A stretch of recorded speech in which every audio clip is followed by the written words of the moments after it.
8월 18일 화요일 정리브리핑을 시작하겠습니다. 8월 18일 0시 기준 국내 발생 신규 환자는 235명으로 환자 발생 수가 나흘 연속 세 자릿수를 기록하고 있습니다. 이 가운데 서울 131명, 경기 52명으로 서울 경기의 신규 확진자가 183명으로 확산세가 가라앉지 않고 있습니다.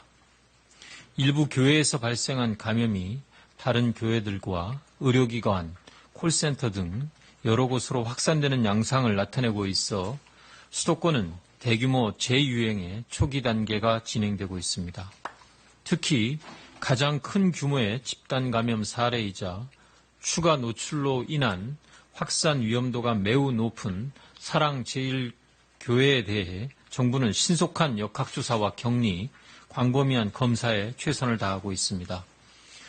8월 18일 0시 기준으로 명단을 확보한 4천여 명의 교인 가운데 3,200여 명에 대하여 격리 조치하였으며 2,500여 명에 대해 검사를 실시하였습니다.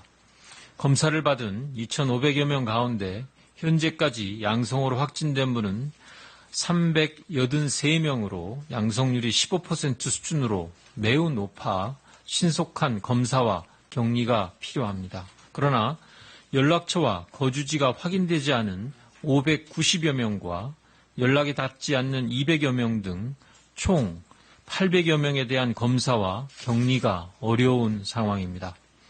정부는 경찰청의 협조를 받아 이분들의 소재를 확인하고 있으며 지속적인 연락을 통해 즉시 검사를 받고 격리 조치가 되도록 할 것입니다. 교인들께서는 본인과 가족, 이웃 모두의 생명과 안전을 보호하기 위해 스스로 격리와 검사를 받아주실 것을 당부드립니다. 사랑제일교회는 교인이 전국적으로 흩어져 있고 다른 지역의 교회를 다니기도 해서 다른 지역의 교회와 지자체 모두 충분한 주의가 필요한 상황입니다.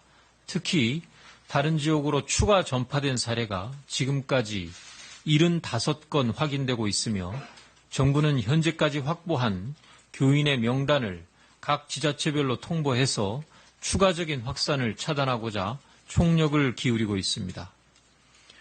개신교계에서 그간 협조해 주신 데에 더하여 어제 성명을 발표하여 정부의 방역 조치에 대한 최대한의 협력을 당부해 주신 점에 대하여 거듭 감사드립니다.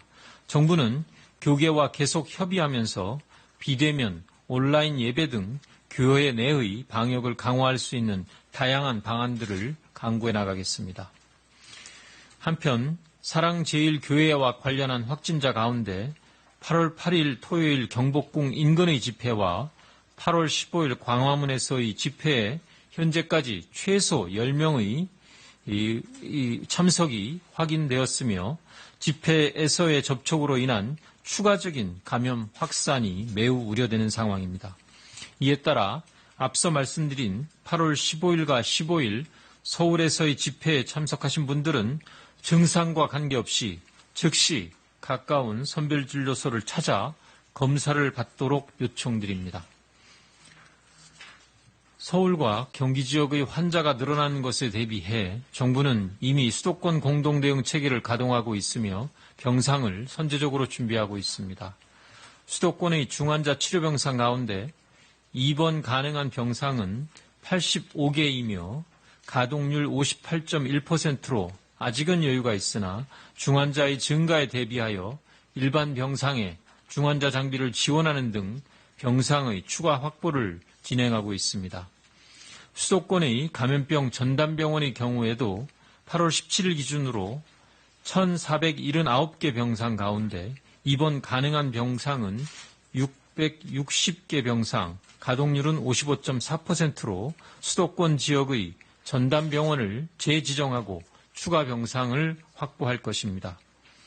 경증 환자가 치료받고 있는 생활치료센터는 중앙사고수습본부가 운영하는 2개소 총 440실 가운데 370실이 이용 가능하며 서울시에서 운영하는 1개소도 총 142개실 가운데 47실이 이용 가능한 상황입니다. 최근 환자의 증가세를 고려해서 서울시가 태릉 선수촌에 추가 센터를 설치하고 내일 8월 19일부터 개소하며 중앙사고수습본부 역시 지자체 등과 협의하면서 추가적인 시설 설치를 미리 준비하고 있습니다.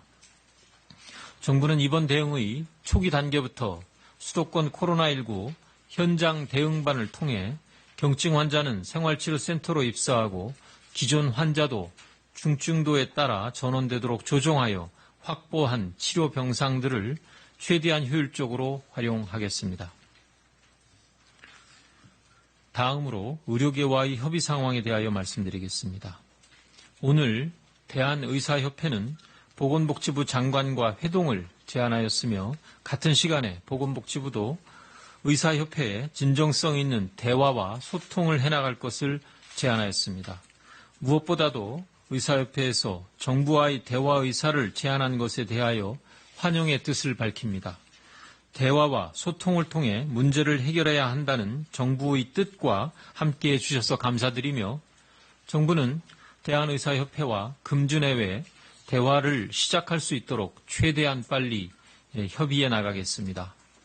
앞으로 정부는 진정성을 가지고 의료계와 대화를 해나갈 것이며 여러 가지의 가능성을 열어놓고 논의할 계획입니다. 정부는 진지하고 성실한 자세로 의료계가 고민하는 문제를 합리적으로 해결할 수 있도록 최선의 노력을 다하겠습니다.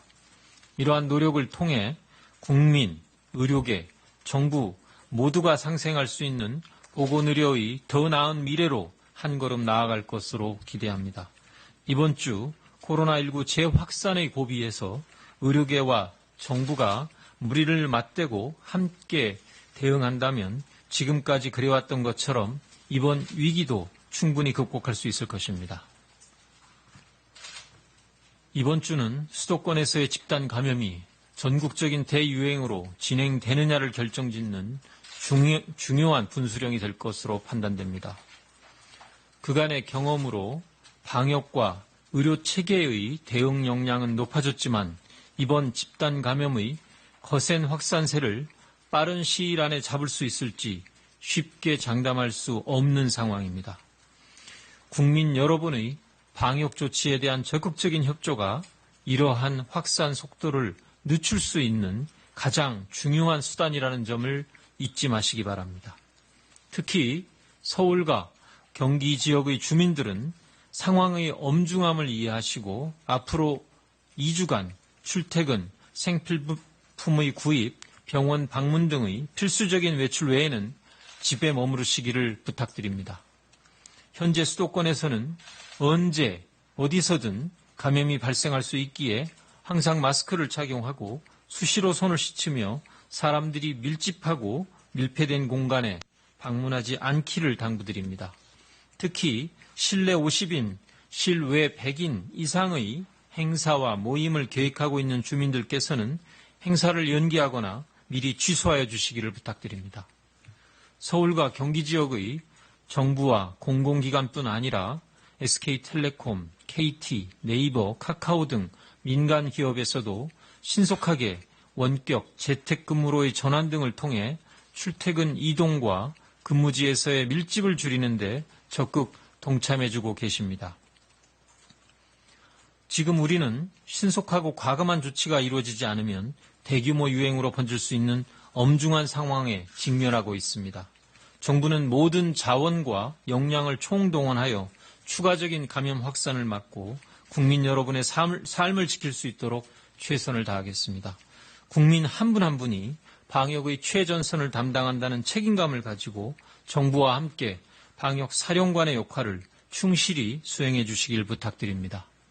그동안 우리는 여러 차례의 위기를 맞으면서 때론 힘들고 어려웠지만 협력과 지혜로 이를 잘 극복한 경험을 공유하고 있습니다. 국민 여러분과 함께 이번 위기를 잘 극복해내는 대한민국의 힘을 보여줄 때입니다. 감사합니다. 네, 지금부터